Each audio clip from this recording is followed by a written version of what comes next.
Hey guys, and welcome to number one of our big project, which is we're going to be watching and reviewing every single WrestleMania as a countdown to WrestleMania 30. So, as you can guess, this is the first video, which means it's WrestleMania 1, which I think 1985 was WrestleMania 1.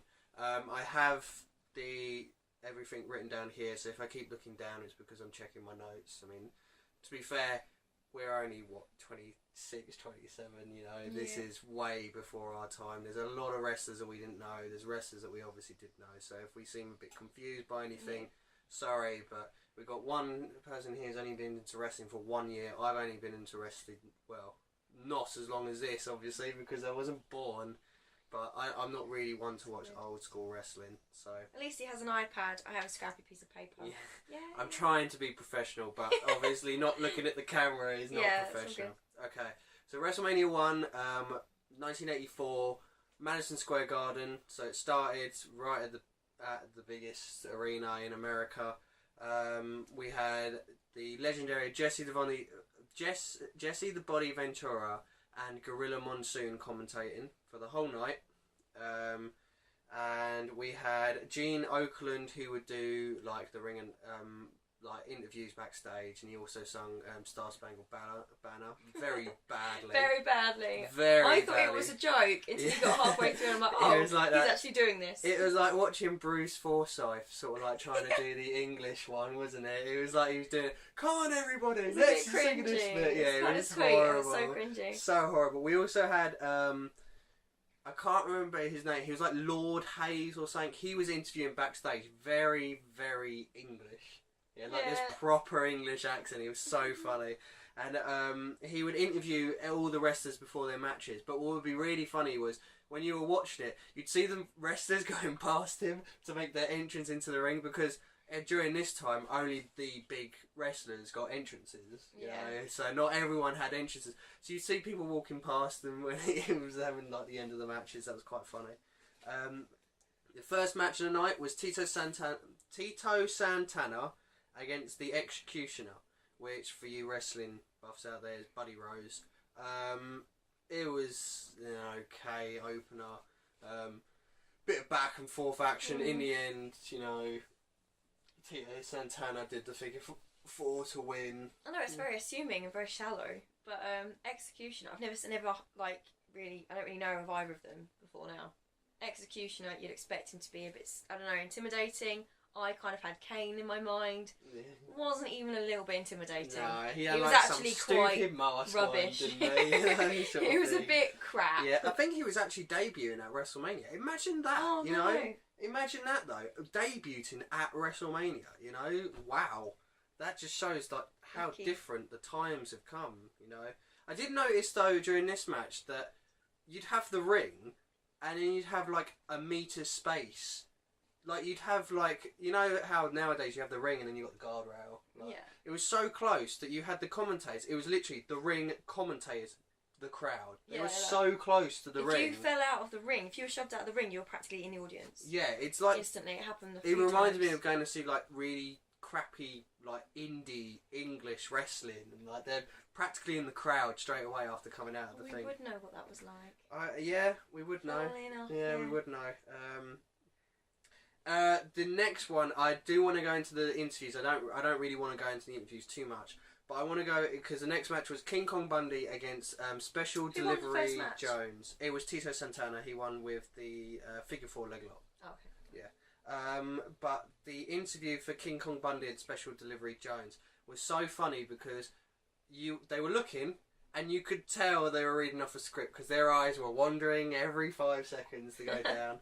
And then it went into the King Kong Bundy back. Total squash match. 9 seconds. No, but forever. 9 seconds this match went for. King Kong Bundy literally rammed Special Delivery Jones into the corner, hit the avalanche, big splash, done. I literally turned to you and said, I don't think this is going to be a very long match. I literally, before I managed to say the words, it happened. I was like, wow. Yeah. There we go. I mean, this WrestleMania, there was no stories that were just going on and on and on to matches. You know, you'd have an interview match. And the next one, one of my personal favourites of all time was in it. It was Ricky the Dragon Steamboat against Matt Bourne. Never heard of Matt Bourne before. It was, I'd say it was a decent match. Bourne, you could see why I've never heard of him. He was okay, but obviously Ricky was totally putting up this match. He was brilliant. Everything he does is amazing to see. I mean, I know he's one of my favourites, so I will slush over him. But it's amazing to see how we watched all these wrestlers, and Ricky was completely different to everyone. You know, his style and everything. It was so different to everyone. I'd never seen him before. I knew that he had a reputation. Yeah. And that didn't affect me at all because I'm not ashamed of saying I like people when no one else does. So that's never really been a problem. But I have actually written in my notes that I thought the match was really good. It was actually really interesting, and he was the highlight. Yeah. It was actually very fun to watch. Yeah, I mean, it was one of those ones that if Ricky was against someone good, like decent, I think he could have easily been match of the night. But I thought Bourne was just okay.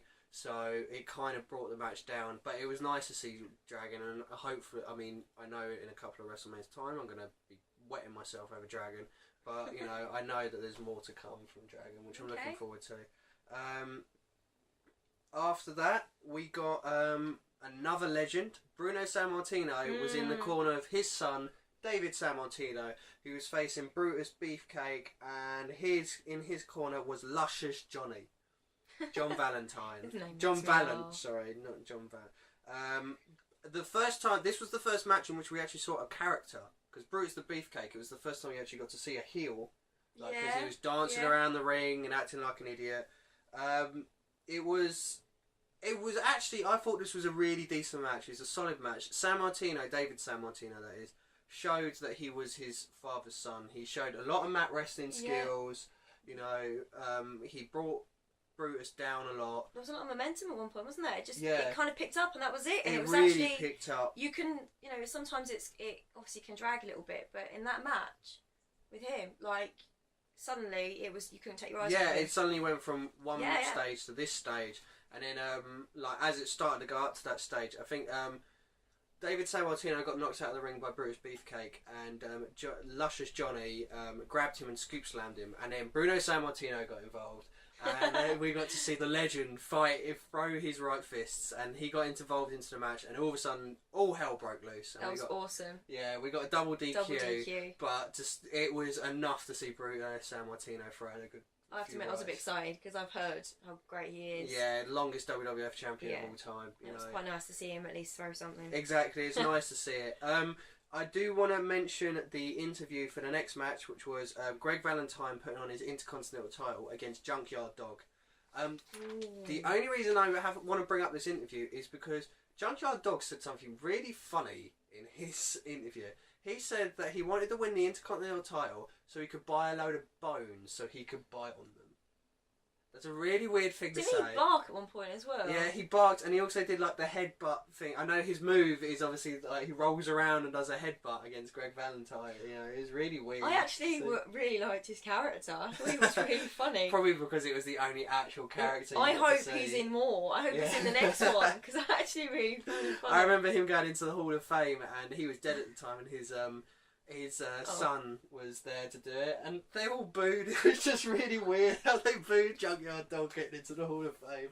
Why? This is the first time I'm seeing Junkyard Dog. Oh really? So I want to see more of this guy who acts like a dog. I wish there was like Raw back then, so we could watch him. Yeah, it would be awesome. I don't think Raw came into it till a few years later, but yeah, it was quite funny to watch.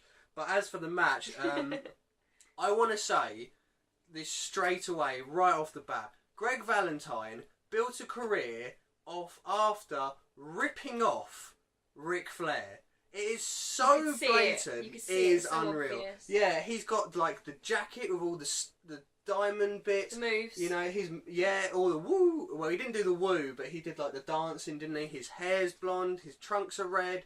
He does the figure 4 leg lock. I mean, if I'm getting this completely wrong and Ric Flair has totally ripped off Greg Valentine, let me know. But I'm sure that Ric Flair got most of his stuff from Buddy Rogers. I thought that's how it was. If that is, Greg Valentine built a career off ripping off one of the greatest wrestlers of all time, you know, sort of thing. Someone's ripping somebody off. I don't know how that's happened, okay, but as for the match, it was kind of back and forth again. It was actually a really decent match. I actually quite liked this match. Yeah. Yeah. Valentine was pretty good. I could see kind of why it was going out. For a lot of the match though, Junkyard Dog was kind of powering out of Valentine's thing. The match ended with Valentine suddenly rolled Junkyard Dog up and put his feet onto the ropes to get the heel victory. Then obviously he ran out. Then Tito Santana stuck his nose in and told the ref, "Hey, look, he cheated." Sort of thing. He cheated. What's going on? And they restarted the match, but Valentine refused to get back into the ring, so he got the 10 count. So it's counted out. Which meant the Junkyard Dog won the match, but Yeah. Valentine kept the title because it was by count out. I mean, I thought it was a decent match. There was a lot of things going on. It was quite cool. The next match, Chipmunk here got a real treat. She got her first taste of the Iron Sheik. Okay, now you don't really know what that's all about yet, but Iron Sheik has a legend around him. He's a nutter. Iron Okay. Sheik, Iron Sheik. That's his name, as far as I'm concerned. He is the biggest heel of all time, probably. I enjoyed not liking him, and I know there's something more to come. Well, it was Nikolai Volkov and Iron Sheik against the tag team champions Mike Rotunda and Barry Windham. Which I thought this match was actually really good. I really liked this match. And it was just literally Iron Sheik and Volkov pissing off the crowd. That's all they did the whole match. That is literally it. Like, Volkov started singing I think it was the Russian national anthem. Sheik started shouting at the crowd, sort of thing in a different language. If you wanted wrestling, you shouldn't watch this match, but it was No. very entertaining, wasn't it? It was pretty funny, and the end. I mean, they were obviously cheated all the way through the match. The end of the match happened when I think it was. Hold on, let me check. Yeah, it was Barry Windham on the back of Volkov, and Sheik grabbed Freddie Blassie, who was showing him to the ring. For those of you out there know Freddie Blassie, he will literally be the narrator for a lot of WrestleManias in the later years. He narrates all the before pay-per-views you get in the beginning there was this, but he does a lot of them. Freddie Blassie. Who was the guy with the little bow tie, the little red bow tie? It wasn't him, was it? What, in this match? In all of them? No, he spoke before a lot of them, didn't he? Oh, that was.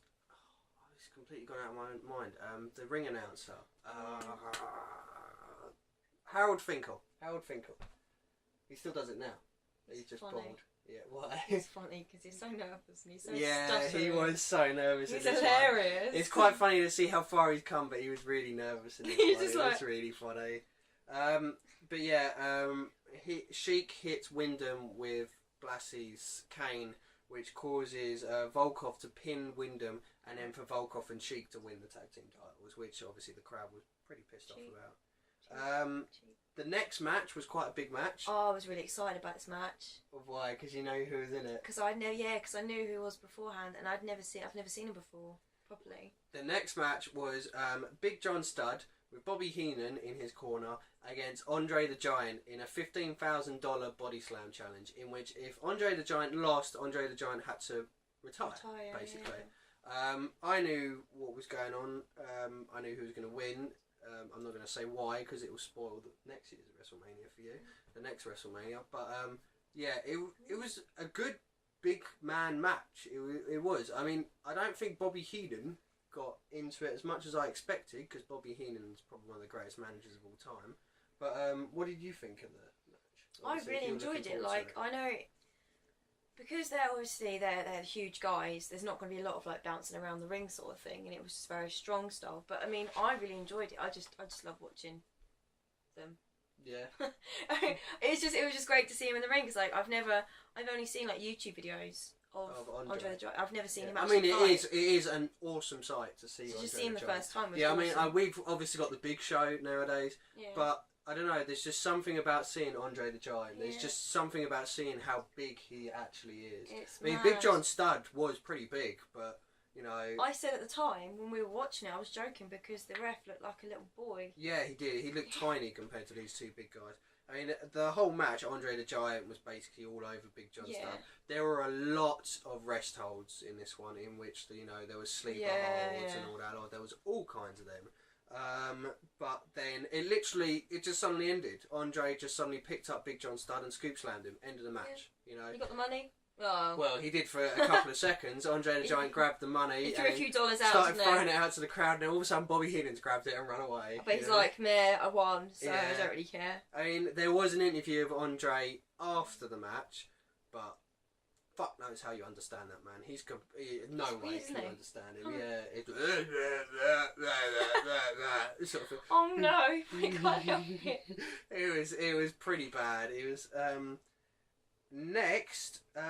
Chipmunk was in for a little surprise because obviously we're used to a really crap Divas division now. They were actually women wrestlers. We was proper wrestling. Do exist. I mean, they had Cyndi Lauper in their corner, in one of their corners. That was a little treat, wasn't it? You know, girls just want to have fun and all that crap. She wasn't very ladylike.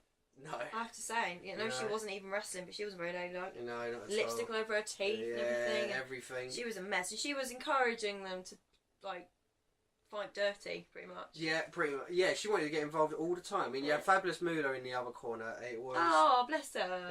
She probably doesn't need that, but. It was Wendy Richter against Lilana Kai. Lilana Kai was the women's champion. I didn't even know they had a women's belt back then. Oh. I had no idea they had a women's belt back then, so it was a nice little surprise for me.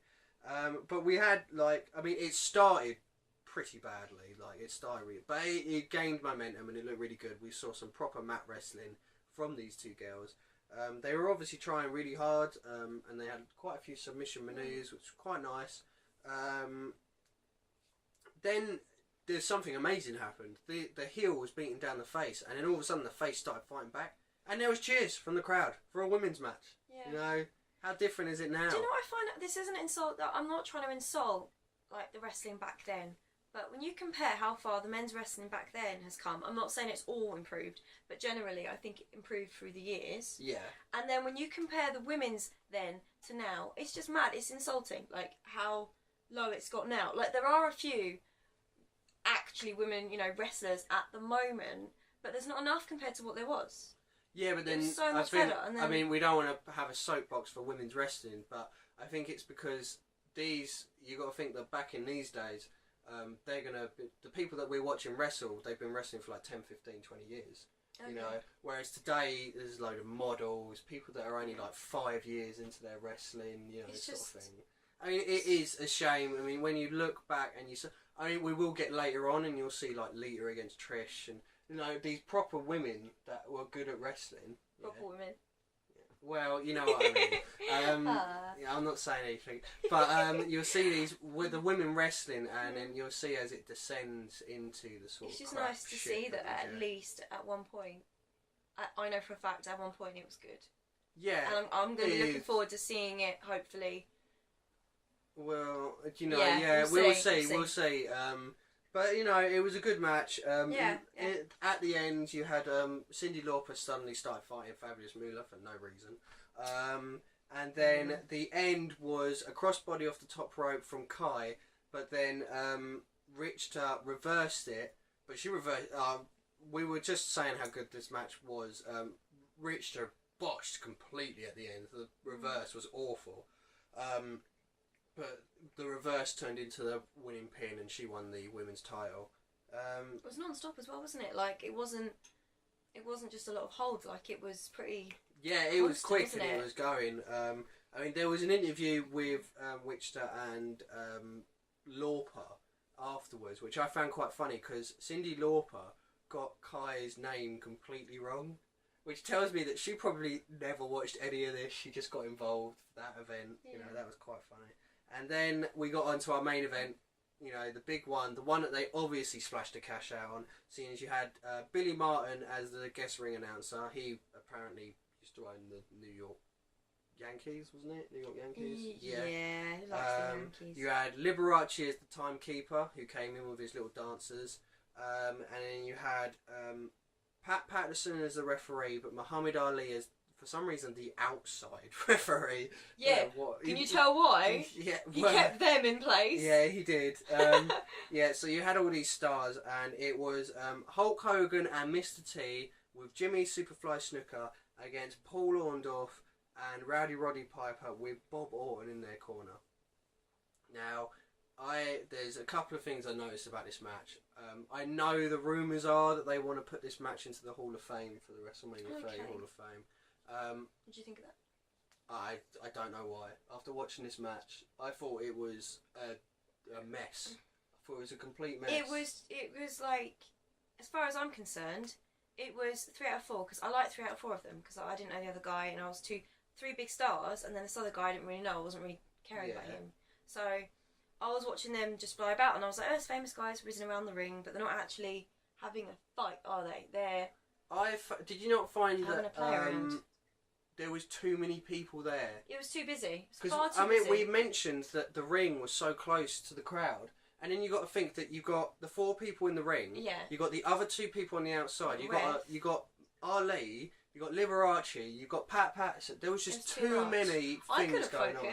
No, and it was like you had like the 2 heels beating up Hulk Hogan, and you had Mr. T trying to get into the ring every 5 seconds. They're trying to take away. You're trying to watch these people beat up Hulk Hogan, and then there's Mr. T coming into the ring every 5 seconds, getting told off by the ref. It was just a complete mess. But Ali was quite funny though, because at some point someone was trying to get into the ring and he swung for him, and they completely back. They literally fell to the floor to miss this punch. Quite funny. Because you're not getting punched by him. But and I also noticed that Mr. T was an awful wrestler. Do not get back in the ring. To be honest, what? I was really excited watching him walking through. I was like, yeah, he's do some damage. Yeah, he's not that great. No, and then I noticed that he refused to bump. He hardly got hit down the whole time. He was always it was Hulk Hogan that took all the the beat down, and then Mr. T just did nothing. It's kind of a shame because I've not really watched many Hulk matches, and obviously he is massively respected, but it wasn't a great match for me to see for him. No, I think as it goes on, I'm sure there's plenty. Yeah, you'll start seeing. I mean, there's a big match at WrestleMania 3, and there's an even bigger match at WrestleMania 19. So 19, he's still going. The only Hulk Hogan match that I like, there's 2 of them: WrestleMania 18 and WrestleMania 19. I've got some time. We've got some time. Cool. But literally, as I said, Mr. T hardly takes any bump. The ending of the match comes when Paul Orndorff has Hulk Hogan up for Rowdy Roddy Piper to fight, to basically hit Hulk Hogan. Mr. T cuts him off, and Cowboy Bob Orton comes off the top rope and hits Paul Orndorff with the cast by accident, and then Hulk Hogan just pins him. This is obviously before Hulkamania. This is before the leg drop. This is before the ripping of the t-shirt. This is before Hulk Hogan became big, like huge. So I did think there wasn't really big pop when he came out. Not really. No, it was more for Mr. T. Yeah. I think it's either WrestleMania 2 or it's definitely WrestleMania 3 where Hulk Hogan's son, Hulkamania, was born. A year or 2, basically. Yeah. We're going to be watching them one after the other, but it's easy to forget that there's a year in between these videos. Yeah. I mean, I do want to say that Rowdy Roddy Piper was the star of this match. He was really good. Yeah, he was the loser, but he was the guy that was making Mr. T look amazing. When he wasn't in the ring, you was watching Piper as much as you could. And even after the match, he just randomly punched Pat Patterson, which I found really funny. He just punched him and then walked out, But back then, it's like anything goes, whatever. Yeah, just smack him. Why not? Obviously, this WrestleMania ain't that great. It doesn't stand the test of time. It's probably amazing back then. But it probably doesn't help that a lot of the wrestlers I don't know. I mean, I know the big ones. Yeah. I'd like to think that my knowledge of wrestling is quite good. For instance, you probably only knew Andre, Piper, Steamboat and Hogan. Whereas I knew Rotunda, Wyndham, I knew Big John Studd, Junkyard Dog sort of thing. I knew their names, but... In a way, that was kind of nice because I was seeing them with a clear mind and without any sort of ideas. But I mean, you can tell it's amazing the difference in wrestling. We were discussing during the WrestleMania that we're going to see literally go crazy. We're going to see it go from this to the cartoon era, to the Attitude Era, to the PG era. You know, we're going to see all different changes. And also, going back to what I just said, like seeing them and it's also a year apart, we're just seeing like the year anniversary. We're just seeing WrestleMania, which means if you'd seen like, I don't know, like, I know the Raw isn't on at the moment, but if it was going through them, you wouldn't notice a change. But because we're just seeing that, there's going to be a massive change. Yeah, exactly. Even at the beginning, there's going to be a change. And you're going to see all the people that get like the big pushes and everything. They're going to become the big names. I mean, like I said, this is Hulk Hogan before he became Hulkamania. You know, so we got to see him beforehand. But let's see. Let's go through we got a few categories for this. We got Wrestler of the Night. What's your Wrestler of the Night? Andre the Giant. Andre the Giant. I know it's a bit bad because he didn't do a lot, but I was a little bit starstruck. Yeah, because it was Andre the Giant. I was really excited to see him. Yeah. Yeah. He wins my vote. Okay. Mine goes to Roddy Piper. Oh, okay. I mean, I think You've always been a fan. Not only that, he carried that main event. Yeah, he was good. He basically carried it. Yeah, it has to be Roddy Piper. We've also got Match of the Night. What was your Match of the Night? The Matt Bourne Ricky Steamboat one. Really? Yeah. Oh, okay. Yeah. Well, yeah. It's the first time you get to see Ricky Steamboat. You know, that's good. My match of the night was the tag team match, Volkov and Sheik against Wyndham and Rotunda. Just because it was actually one of the only matches which I was actually enjoying watching it. It was quite funny what was going on, you know, just watching these people piss off the crowd as much as they were, you know. I mean, it does say a lot about Americans. You're a different country, so I hate you, sort of thing. Yeah. You know, but yeah. As I haven't explained, we are actually going to pick 2 WrestleMania matches from every WrestleMania. So then in our recap video, which will be after WrestleMania 30, we can put like our top 10 WrestleMania matches of all time. So we will pick another match. What was your other match? Your second? The Andre match. The Andre match, yeah. Okay, mine was actually San Martino against Brutus Beefcake. Okay, that would have been my next one. Yeah, I thought that was actually the really best wrestling match on the card, you know. And then we've got, as it becomes more prominent, our WrestleMania moment of this show. Mine's the 9-second match. The King Kong Bundy match. That's your WrestleMania moment. Okay. It made me laugh. My WrestleMania moment match is whenever I think of WrestleMania 1, is Hulk Hogan's entrance to Mr. T. Because that's pretty cool. There's something about seeing Mr. T coming out with the sweatbands. Yeah, it reminds me of Rocky, sort of thing, you know. Yeah. They're training and they're running out, sort of thing. They've probably just come from the gym. Yeah, you know, it's just total 80s cheese, you know, complete 80s Probably turned up in the van as well. Yeah, pretty much, you know. So that's our categories. We will have those categories through every show. So we will have those every time. And hopefully we can sort of like see who we think is our overall Mr. WrestleMania. That's not saying it's going to be Shawn Michaels just because it's his nickname. Then we're going to see who be. And then we can see like our biggest WrestleMania moment. We're trying to build up a big list for our recap show. Overall rating for the show? It might seem a bit low, but I think it's about right. I'm going to go 6 out of 10. You think that's low? Well, what did you do? I gave it a 3 out of 10. Really? See. I didn't want to go too low. I enjoyed it, but there wasn't enough to keep me kind of focused. I was focused because I didn't know what was going on and I wanted to give this a fair go and actually pay attention and rate this properly. Yeah. But it wasn't that interesting for me, not as much as I know it's going to be. No, exactly. I'm trying not to judge this based on the future, and I'm trying not to go, it's crap, because I know I'm going to love it in the future because I've seen some of them. But I thought about 6. Yeah, I said 3 just because basically there wasn't a lot of entertainment. I mean, maybe it's because I've been sort of... Sheik doesn't get 10, no? No. But maybe I've just been moulded into a certain kind of wrestling fan, but there would seem to be no storylines. There was just, there was nothing. I mean, obviously it's the first WrestleMania, so they've got to try and get their layout sort of sorted. There wasn't even I think there was only about 3 intros, wasn't there, music-wise? Yeah, I mean, the only entrances were really like Junkyard Dog, randomly.